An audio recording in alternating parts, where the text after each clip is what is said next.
We are back with another news video today as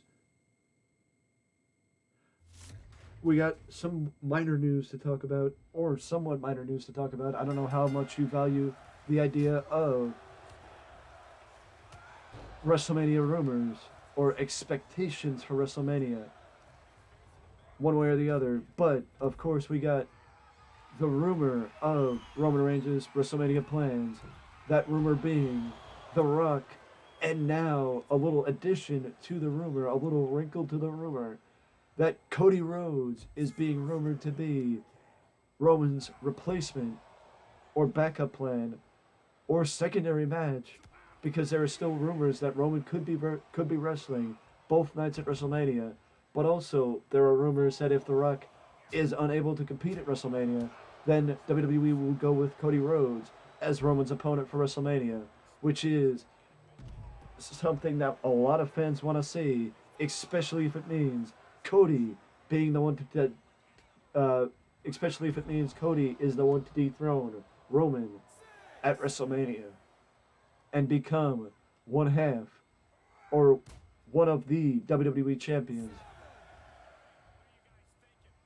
But that would be an incredible way to not only, follow up on the return of Cody Rhodes to WWE, but also the return of Cody from such a devastating injury like we saw Cody sustain at Hell in a Cell back in June with like the top half, the left side of his body was basically purple. Like, I've never, in nearly 25 years as a wrestling fan, I have never seen anything like that. And the fact that Cody not only competed, but won, and was competing in a Hell in a Cell match, mind you, is completely insane. It is completely insane. Gunther versus Brock Lesnar, which is something I mentioned in a previous video, is like the perfect way to have Brock Lesnar appear, and also the ideal way to get Brock involved in the card against somebody that he's never worked against before, and really show a rise in stock for Gunther, who has seen a rise in stock through a majority of 2022, especially after Triple H took over. But we have never seen, in my opinion, in recent memory, we have not seen the Intercontinental Champion treated with such respect since Triple H took over from Vince McMahon.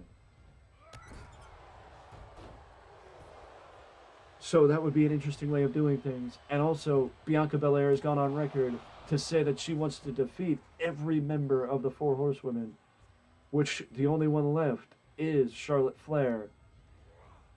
Because she has defeated Sasha, she has defeated Becky, she's defeated Bayley, and the only one left is Charlotte. But I, for one, would be happy just to see Charlotte Flair back, because Charlotte has been gone long enough to where I think she fits the model of, how can you can't miss me if I don't go away. So that would be an interesting match for WrestleMania, and also throwing in there, again, like we talked about in the previous video, John Cena versus Logan Paul, and Becky Lynch versus Ronda Rousey. The match that everybody expected to see a few years ago, but transformed into a triple threat involving Charlotte. Now we could see the match happen at WrestleMania this year, which would be a very nice turn of events, and something that could also give not just Ronda Rousey something else to do, but also Becky Lynch something else to do at WrestleMania.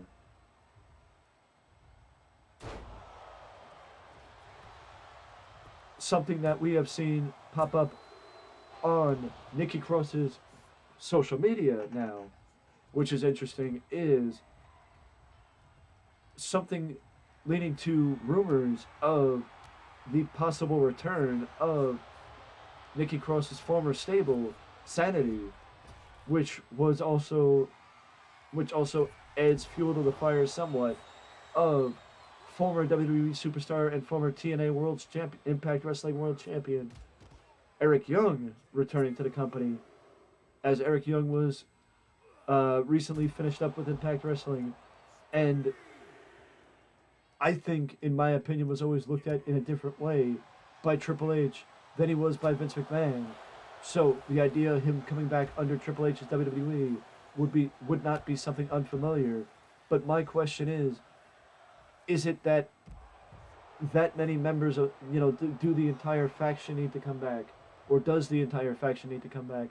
If it would be to feud with the Garganos, or would it be something that just needs to happen for, you know, two or three members to come back? Maybe Killian Dane and Eric Young, or Alexander Wolf, or somebody like that, because it is just Johnny and Candice.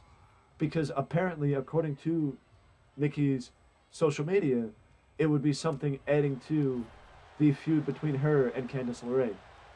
But also, Dexter Lumis has been attached to the hip of the Garganos recently, so it is possible that Gargano and Dexter Lumis could be together again.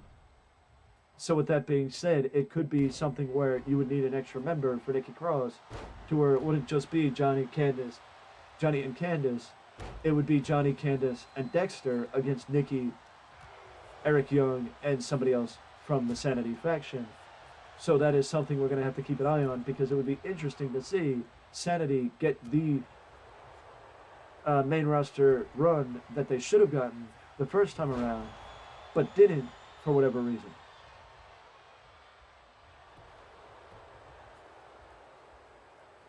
But now, we also have a rumor going around that, or maybe not a rumor, but because I didn't really catch a lot of it, but Kevin Owens went on record to say that he wanted to challenge Shawn Michaels. He wanted to challenge Shawn Michaels, or he challenged Shawn Michaels to a match.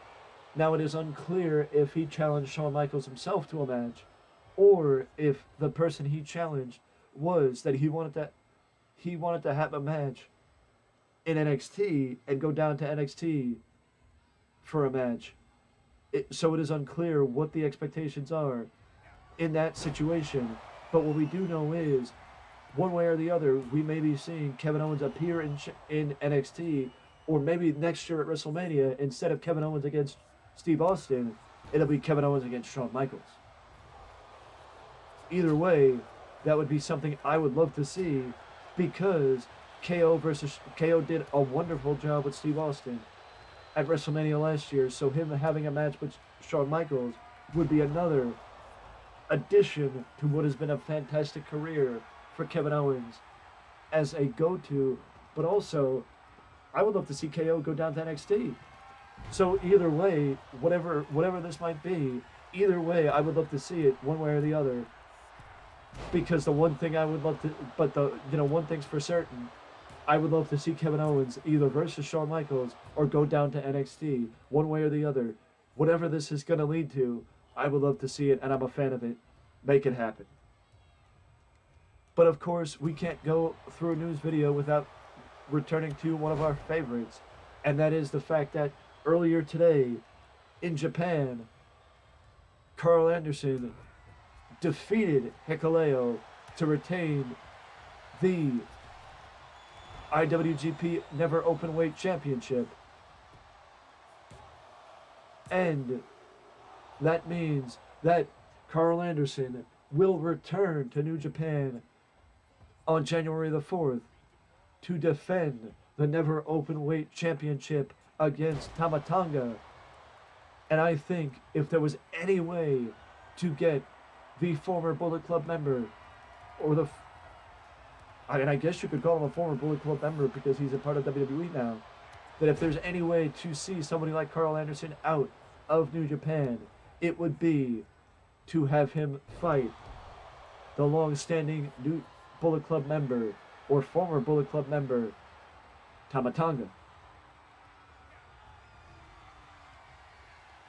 I for one think that this would be a perfect way to see him off, especially giving some credibility to Tama Tonga's singles run as a babyface, and a singles run for Tama Tonga, who is by far one of the most decorated tag team wrestlers in New Japan history, with his with Tangaloa. So Wrestle Kingdom 17 is definitely coming through as a very interesting card and a fantastic way, as usual, to start off 2023 or start off the new year. We will go over Wrestle Kingdom 17 in another video at a later date, because I will say this again, that we will be looking forward to what I think and what I expect for 2023 for WWE, AEW, Ring of Honor, Impact Wrestling, and New Japan in different videos as we wrap up 2022. So that is something that is coming in the not too distant future. But also, if you missed the other news video, Vince McMahon is not wanted back in WWE, and Mandy Rose is released from, or has been released by WWE, which is something that incredibly caught me off guard. But the fact of the matter is, that is something much like the Vince McMahon situation that we will likely hear about more over the coming days and weeks. So once I know more, you will know more. That's how it works. But either way, I will see you guys. But either way, let me know what you think of everything and anything that I talked about in these videos.